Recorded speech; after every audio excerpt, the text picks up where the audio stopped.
Assalamualaikum warahmatullahi wabarakatuh.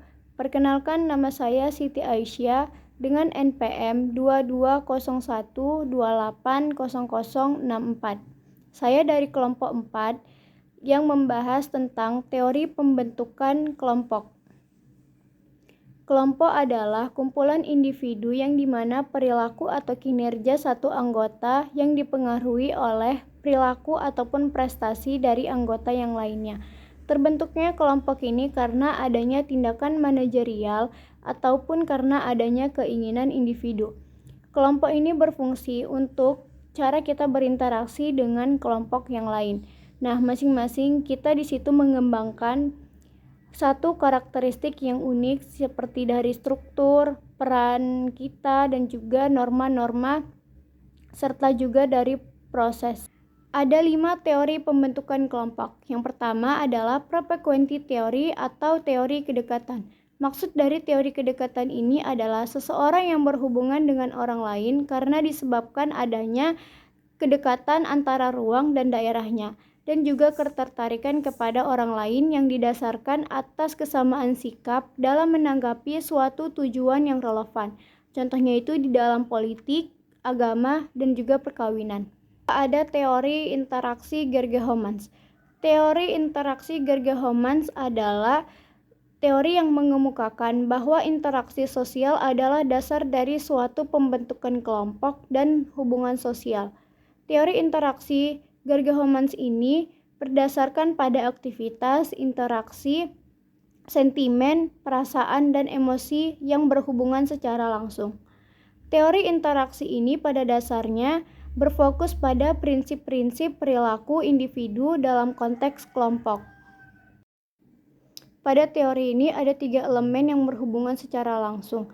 Yang pertama ada semakin banyak beraktivitas orang lain, maka semakin beraneka dan kuat sentimennya.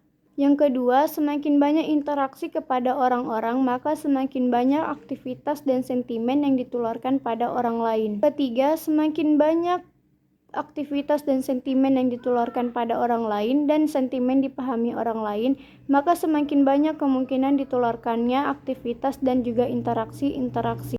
Nah, pada teori ini menyediakan kerangka kerja untuk memahami bagaimana individu berinteraksi dengan kelompok dan bagaimana interaksi tersebut dapat membentuk norma, ikatan sosial, dan juga kohesi kelompok. Yang ketiga ada interaksi keseimbangan. Interaksi keseimbangan adalah interaksi yang dikembangkan oleh Theodore Naikom. Theodore Naikom menyatakan bahwa seseorang tertarik kepada yang lain yang didasarkan atas kesamaan sikap dalam menanggapi suatu tujuan yang relevan antara satu sama lain. Teori keseimbangan ini dinyatakan bahwa ketertarikan kepada orang lain didasarkan atas kesamaan pada agama, politik, gaya hidup, perkawinan, pekerjaan, dan juga otoritas dalam menanggapi suatu tujuan. Menurut Forsheider, teori keseimbangan adalah teori yang cenderung mencari keseimbangan konsistensi dalam sikap dan hubungan sosial. Yang keempat, exchange theory atau teori pertukaran. Teori pertukaran dalam pembentukan kelompok merujuk pada pendekatan yang menekankan pentingnya pertukaran sosial dan saling memberi antara individu dalam proses pembentukan kelompok. Teori ini berfokus pada konsep pertukaran sosial di mana individu memberikan dan menerima sumber daya, imbalan, ataupun dukungan dari anggota lain dalam kelompok. Nah, dari kesamaan teori ini, fungsinya dengan teori motivasi dalam bekerja. Kedekatan, interaksi, keseimbangan, semuanya memainkan peranan dalam teori ini. Nah, teori pertukaran ini dalam membentuk kelompok dapat melibatkan 3 elemen, yaitu ada pertukaran sosial. Pertukaran sosial ini, pertukaran dapat berupa dukungan emosional, informasi, bantuan dalam tugas atau hal lain yang dianggap berharga dalam konteks kelompok. Yang kedua, persepsi nilai dan biaya. Individu dalam kelompok memperhitungkan nilai dan biaya dari pertukaran sosial yang terjadi. Nilai mengacu pada manfaat atau imbalan yang diterima.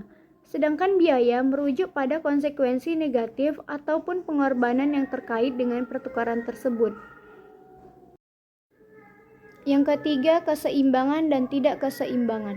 Pada teori ini mempertimbangkan persepsi individu terkait keseimbangan atau ketidakseimbangan.